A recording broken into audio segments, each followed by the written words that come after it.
Back in 2020, the government changed everything. How we lived, how we worked, how we traveled, how we interacted with our family and friends. Over 5 years later, we don't want to rehash this time and relitigate who did what wrong and who's to blame, etc., etc. But here's the thing. Many Canadians have so many more questions than answers. And when questions remain and answers are far fleeting, trust erodes. People start questioning why the government is doing certain things without the evidence to back it up. And so now I believe we're at a point where we can learn from 2020 so that those same mistakes are not repeated again. So in this video, we're going to go through 3 lessons learned and what we can do as a civil society moving forward so that these do not get repeated. Let's start with rights. The Canadian Charter of Rights and Freedoms guarantees your rights and freedoms as a citizen. In Section 6, it talks specifically about mobility rights. Canadians have the right to enter, remain in, and leave the country, and to move and live freely across the provinces. Well, in May 2020, Kim Taylor wanted to travel from Nova Scotia to Newfoundland for her mother's funeral. She even offered to self-isolate for 2 weeks. Kim was denied entry into Newfoundland. With the help of the Canadian Civil Liberties Association, she took the province to court. And the lower courts found that, in fact, her Section 6 charter rights were violated. But they were justified, the government was justified, because of the broader crisis that was happening at the time. This justification was deemed, quote, reasonable by the government, and it even cited preliminary research showing that spikes in cases would rise 20-fold with sustained travel. By the time this got to the Court of Appeal, it was August 2023, and most all of the restrictions had been lifted. So the Court of Appeal said that these were moot points by this point. Now, you might be asking why I'm bringing this up. Many might even think that it was reasonable what the government did at the time, especially in the face of an international crisis. But it points to a broader concern that we should have as Canadians. One, our rights and freedoms, while enshrined in the Charter, can be suspended by the government during times of crises, but the definition of when is not there. Which is why I think we should rely on the courts to define when governments can suspend our rights and freedoms. And note what I say here, suspend.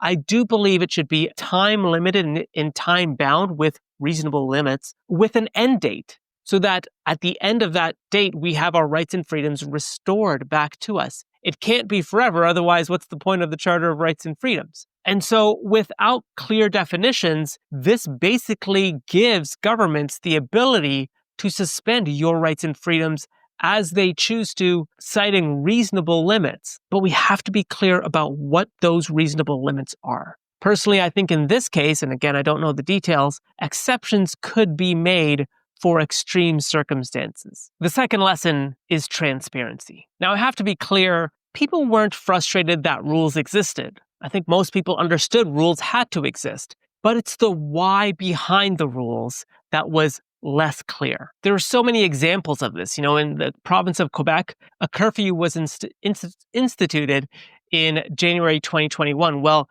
the lower courts ruled that this was actually putting those experiencing homelessness at increased risk and said that the curfew was actually a hindrance more than a problem solver. And then, of course, across Canada, we saw playgrounds shut down with no real reason as to why. Now, I can only imagine parents who have who had kids at home learning school on remote learning calls on Zoom, etc., were probably dying to get out, to get some fresh air, go to the playground, blow off some steam, only to find that they were roped off with police tape, which ties into school closures. Children across Canada faced months of school closures, learning from behind their computers. Now, I'm not a child psychology expert, but I can only imagine that not seeing friends is very vital to a child's development, mental and social development. Even government-commissioned reviews cited the heavy toll these were taking on the mental health and well-being of children, and certainly the parents as well. And so again, it's not about rules coming into force, it's about understanding why the rules exist.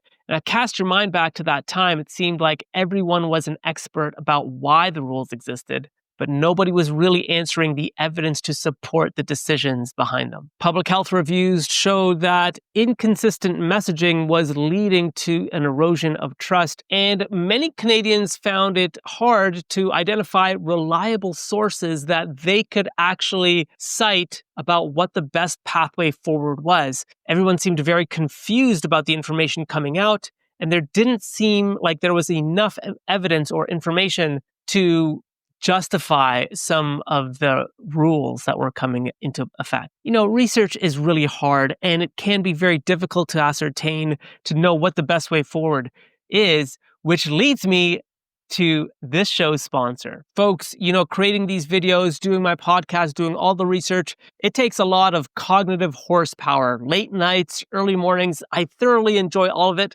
but I do need to stay caffeinated, which is why I'm so excited to share my very first sponsor, Welch Coffee. This coffee is roasted right here in Canada, and it's so good to know in times like these where we're unsure of Canada-US relations that we can rely on a local Canadian company to keep us caffeinated. Now, as I've said before, I'm very picky over my coffee, and trust me when I say their cold brew espresso is so smooth, even I am convinced about cold brew. So check them out, Welch Coffee, link in the description below to get 15% off. Use my code OPENMIND and enjoy locally roasted coffee right here in Canada. Now back to the video, and let's talk about trust. Canada, we're very unique. We trust institutions, large institutions in our country, perhaps more than our neighbors to the south and many countries around the world. But trust erodes very quickly, especially when leaders don't play by the same rules, or the rules are inconsistent, or things happen without us knowing about it. This is when trust really is tested and it erodes. Now, I've done several videos on the Emergencies Act, and I don't want to rehash it here. But at a high level, in February 2022, the federal government invoked the Emergencies Act.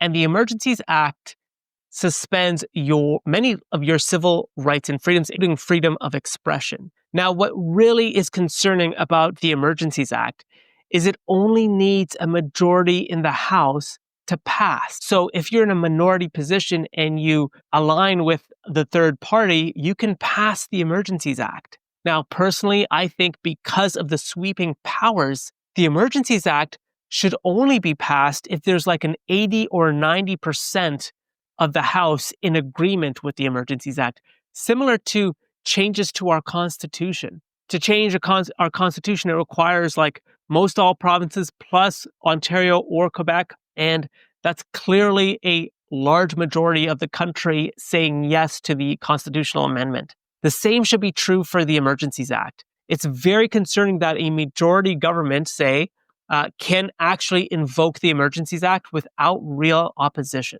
And other things that can erode trust in institutions are leaders breaking the rules. Across Canada, the United States, and other countries, we saw political leaders break the same rules they were telling the general public to abide by. Now, we might laugh and scoff at these, but they actually undermine the trust that is so fragile that people have in large institutions. And the last thing about this is during crises, the collective conscience is focused on the crisis itself and getting out of it. This allows the government to do things like increase spending, which we saw during this time, dramatic spending, by the way, increase the numbers of programs and services that attempt to address that crisis, but may not actually work. And so we find ourselves in a place where we're distracted, but at the same time, because of that, we're not holding the government to account on the things we would normally hold the government to account to.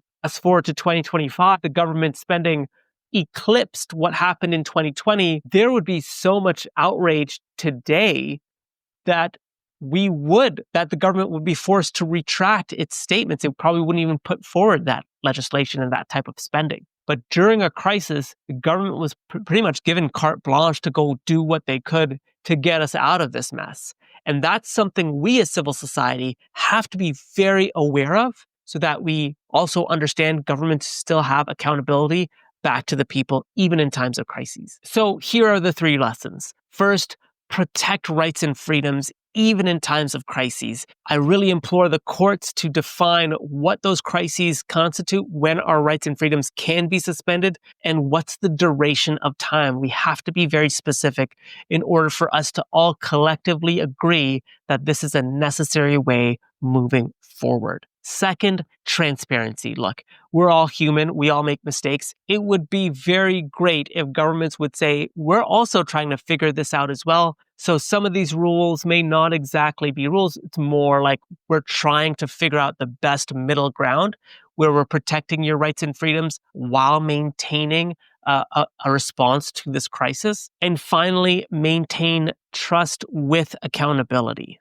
Because once that trust is gone, it's really hard to get back. Again, like I said at the beginning, I'm not here to blame or relitigate or rehash what happened and who did what, but I'm here to make sure that we're asking the questions now so that when the future crisis hits, we're in a better position to answer these questions. So if you found this helpful, I'm sure you're going to like my other video on the CBC, Canada's national broadcaster, and how trust is eroding there. Or check out my deep dive on immigration and social cohesion, both videos right here. Major shout out to Welch Coffee for sponsoring me, and I'll definitely catch you in the next one. Make sure you subscribe if you want more thoughtful, engaging discourse like this for us Canadians.